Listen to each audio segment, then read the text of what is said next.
Big Brother Kosova është një nga formatet më të ndjekura televizive në Kosovë dhe më gjerë në hapësirën shqiptare, një spektakël që ka arritur të kthehet jo vetëm në argëtim të përditshëm, por edhe në një pasqyrë të shoqërisë sonë. Ky reality show bashkon njerëz të ndryshëm, me karaktere, prejardhje dhe histori jete të ndryshme, duke i vendosur në një ambient të përbashkët ku çdo veprim, fjalë dhe reagim bëhet publik dhe i gjykuar nga audienca. Thelbi i Big Brother Kosova qëndron te izolimi i banorëve nga bota e jashtme. Pa telefona, pa rrjete sociale dhe pa kontakt me familjen, banorët përballen me veten e tyre dhe me njëri tjetrin. Kjo situatë shpesh nxjerr në pa anët më të sinqerta të karakterit njerëzor, miqësi të forta, konflikte të ashpra, xhelozi, dashuri, strategji dhe zhgënjime.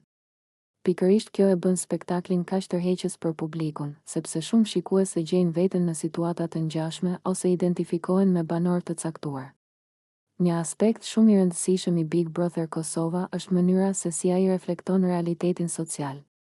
Debatet mes banorëve shpesh prekin tema të ndjeshme si marrëdhëniet familjare, roli i gruas dhe burrit në shoqëri, xhelozia, besnikëria, egoja dhe ambicia.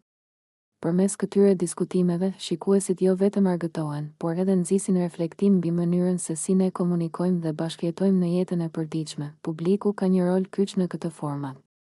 Votimi i shikuesve vendos fatin e banorëve dhe kjo krijon një lidhje të fortë mes ekranit dhe audiencës. Banorët e dinë se çdo veprim i tyre mund të shpërblehet ose ndëshkohet nga publiku, gjë që shpesh i shtyn të ndryshojnë sjellje, të krijojnë strategji apo të shfaqen më emocional se zakonisht. Kjo ndërthurje mes sinqeritetit dhe lojës strategjike është një nga elementet më interesante të Big Brother Kosova. Prezantuesit, produksioni dhe mënyra e realizimit kanë gjithashtu ndikim të madh në suksesin e emisionit. Sfidat javore, nominimet, surprizat nga jashtë dhe rikthimet emo.